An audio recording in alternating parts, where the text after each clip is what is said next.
আসসালামু আলাইকুম। আমি এক অযোগ্য মানুষ, যার কোনো যোগ্যতা নেই।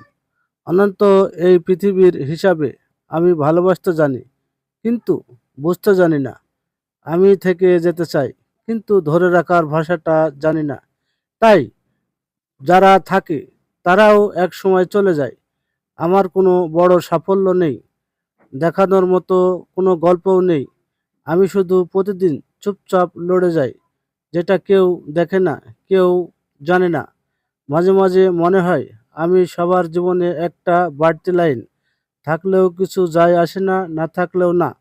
তবু এই অযোগ্য আমিটার ভিতরে একটা ছোট্ট মন আছে, যে এখনো মায়া করে, এখনো অপেক্ষা করে, এখনো বিশ্বাস করতে চাই। হয়তো দুনিয়ার চোখে আমার কোনো যোগ্যতা নেই, কিন্তু আমি জানি আমি কাউকে ঠকাইনি, কারো চোখের জলের কারণ হয়নি। জেনে বুঝে আর এটুকু সততা নিয়ে আমি বেঁচে আছি। এটাই হয়তো আমার একমাত্র যোগ্যতা। ধন্যবাদ।